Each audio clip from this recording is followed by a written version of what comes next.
এক বাটি সয়াবিন দানা দিয়ে পুরো পরিবারের জন্য অনায়াসে অনেকটা পরিমাণ টোফু আজকের রেসিপিটা দেখে বানিয়ে নিতে পারবেন খুব সহজেই। তো চলুন চটপট শুরু করছি। দেখুন বন্ধুরা, এখানে অনেকটাই টোফু তৈরি হয়েছে। তো আমি এখানে এক বাটি সয়াবিন দানাটাকে পুরো রাত ভিজিয়ে রেখেছিলাম, তারপরের দিন সকালে ফুলে অনেকটা হয়ে গেছে দেখুন। এরপর একটা বড় বাটিতে এটাকে ট্রান্সফার করে নিয়েছি, তারপর হাত দিয়ে ভালো করে ডলে ধুয়ে খোসাগুলো থেকে দানাগুলো আলাদা করতে হবে। এবং এই প্রসেসিংটা বেশি করে জল দিয়ে করতে হবে, তাতে জলের ওপর খোসাগুলো ভেসে উঠবে। এরপরে দেখুন একটা বড় ছাঁকনিতে আমি ওপর থেকে জলটা ঢেলে দিয়েছি, জলের সাথে খোসাগুলো সম্পূর্ণ ছাঁকনিতে আটকে গেছে। দেখুন কতটা পরিমাণ এখানে খোসা বেরিয়ে এসছে। এইভাবে 2 থেকে 3 বার এই প্রসেসিংটা করতে হবে, যাতে সম্পূর্ণ খোসা থেকে দানাটা আলাদা হয়ে যায়। দেখুন পুরো দানাটা এখানে খোসা থেকে আলাদা হয়ে গেছে। তবু আমি আরেকটা বাটিতে জল নিয়ে লাস্টবারের মতো ধুলাম, যাতে কোনো খোসা দানার মধ্যে না থাকে। একটা দুটো খোসা থাকতে পারে, কোনো ব্যাপার না। দেখুন পুরো পরিষ্কার এখানে জল এসছে।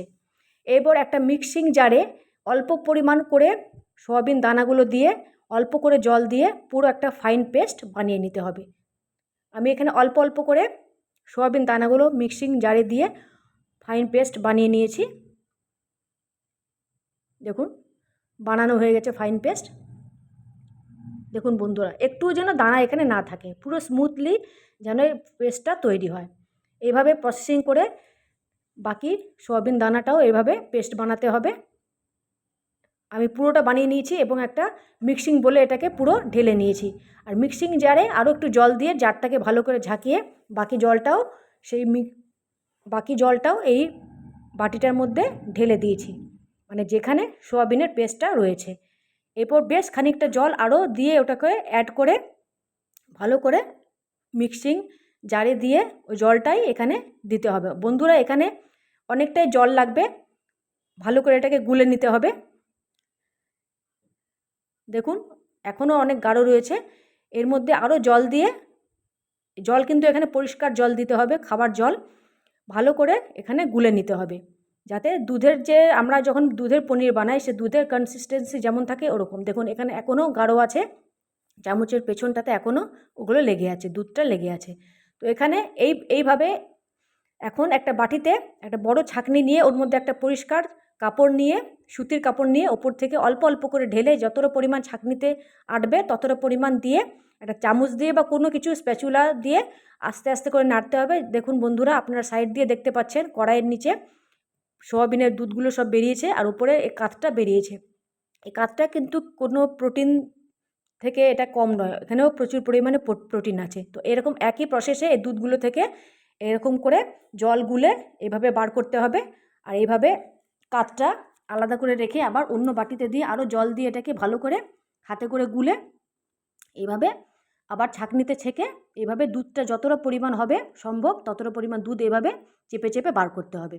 আর কাতটা বন্ধুরা ফেলবেন না, এই কাতটাতেও এখনও প্রচুর পরিমাণে প্রোটিন রয়েছে। এটা কোনো রান্নার কাজে, রুটি হোক পরোটা হোক বা কোনো রান্নার কাজে ইউজ করতে পারেন। দেখুন এখানে অনেকটা পরিমাণ দুধ বেরিয়েছে, এখন দুধটা কিন্তু অনেক গাঢ় আছে। তো এখানেও এই একই প্রসেসে দেখুন অনেকটা এখন কাত বেরিয়েছে। ওই একই প্রসেসে কাতগুলো দিয়ে আরও জল দিয়ে গুলে এখানে প্রোটিনের দুধ এখানে বেরোবে। বন্ধুরা, পুরো প্রোটিনে ভরপুর এই টোফু, যারা পনিরের মানে দুধের পনির খান না তাদের জন্য এটা একটা মানে সাবস্টিটিউট, খুব ভালো একটা, এবং সবাই খেতে পারেন প্রোটিনে ভরপুর এই টোফুটা। তো এই জল দিয়ে গুলে দেখুন এখনও আরও দুধ এখানে বেরোবে। তো একই প্রসেসে এইভাবে ছাঁকনি দিয়ে ছেঁকে দুধ বার করতে হবে। দেখুন পুরো চেপে চেপে যতটা পরিমাণ সম্ভব ওই কাতগুলো থেকে চেপে চেপে প্রোটিনের জন্য প্রোটিন দুধ এখানে বার করতে হবে সোয়াবিন দানা থেকে। দেখুন অনেকটা পরিমাণে দুধ হয়েছে, এবার ভালো করে এটাকে নেড়ে দিতে হবে।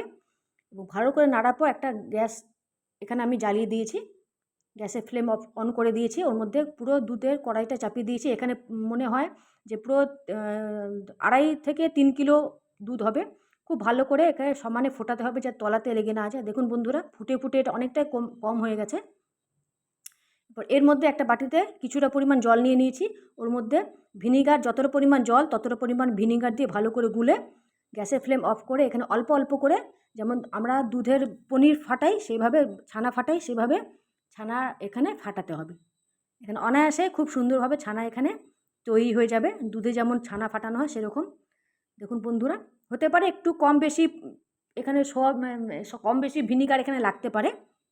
দেখুন খুব সুন্দর এখানে পনিরের জন্য ছানা এখানে তৈরি হয়ে গেছে, একদম নরম ছানা।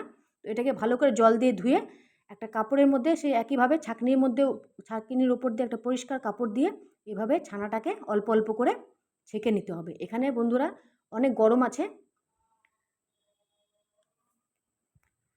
খুব সাবধানে হাত দেবেন যাতে লেগে না যায়। দেখুন সাইড দিয়ে প্রচুর পরিমাণে জল বেরিয়েছে, এখানে গরমের জন্য এটা ধরা যাচ্ছে না। দেখুন প্রচুর পরিমাণে এখানে জল বেরিয়েছে। তো এইভাবে আমি সব ছানাটা বার করে নিলাম।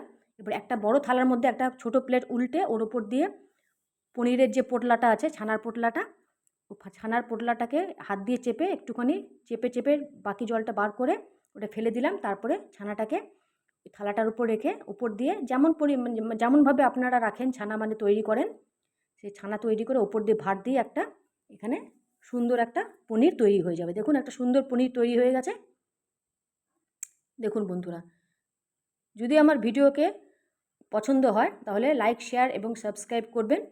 আর এই পনির মেকিং রেসিপিটা বাড়িতে অতি অবশ্যই ট্রাই করবেন এবং কমেন্টে জানাবেন কেমন হয়েছে। খুব নরম হয়, খেতে খুব টেস্টি হয়। আপনারা অতি অবশ্যই বাড়িতে বানিয়ে দেখবেন।